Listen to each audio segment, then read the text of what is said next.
Alright guys, dito po tayo sa Ngongin Meishu, sa art capital of the Philippines. At tayo po ay atin ng isang workshop based on bio art, using natural dye like spices, annatto, ginger, charcoal. So we will test kung maganda ba siyang art pigment for painting. Let's check it out. Yaya ko ni Aaron.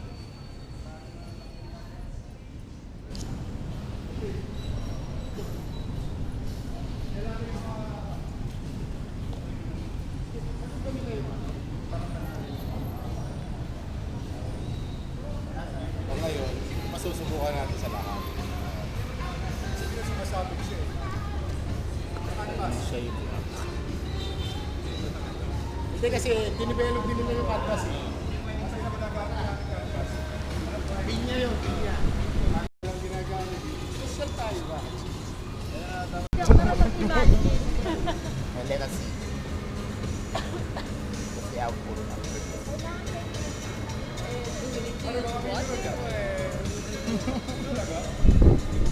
May cornstarch ba yan?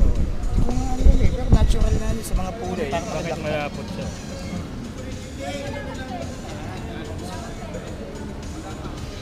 Sticky siya eh. Oo nga eh.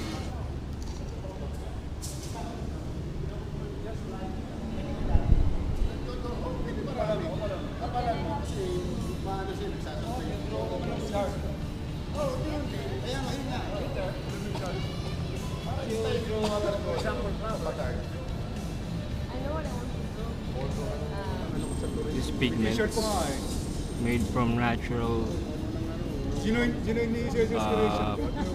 organic dyes and spices, Kahit naman wala si Rachel, wala ka rin naman mga ginger, annatto, what's this?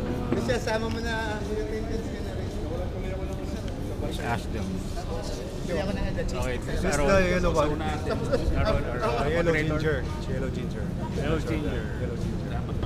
This one is the annatto. From annatto seeds. Annatto seeds. This one is mahogany. So the Mahogany tree. alright. And the last one, the black one, is the talisay. What is talisay? Talisay tree. Talisay tree. Ano yung kinuha sa talisay? The darkest. Hindi, ano yung component? Maybe the bark. The bark. Hindi yung leaves. Baka may iba mga ano, para medyo para madark.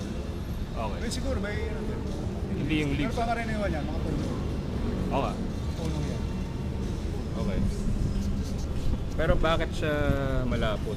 Meron siyang Hindi siya solid. acrylic or... Transparent siya. Transparent Hindi siya opaque. Ang parang opaque lang yan, yung black. Talagang Hindi, yung consistency, bakit malapot? Bakit? malapot nga talaga. Ano to eh, ano na Minsan, nila, kailangan tumitini. Binili nyo lang na... na-timpla na nila to. Titimpla rin nila. Kailangan Siguro may nilalagay sila itong mga base. oil Okay. yan. Parang oil base. May mga chemicals na rin kasama. inaalok Hindi mo. natural siya. Pero meron siyang base. Alright. May base siya. It's a trade secret, so we don't know. We will try to experiment. Alright. Ba't siya nagtutuloy sa class? Tagal, nagtutuloy. Ewan, maganda dyan. Alam mo kung maganda gamitin dyan? Putpud na brush. Putpud na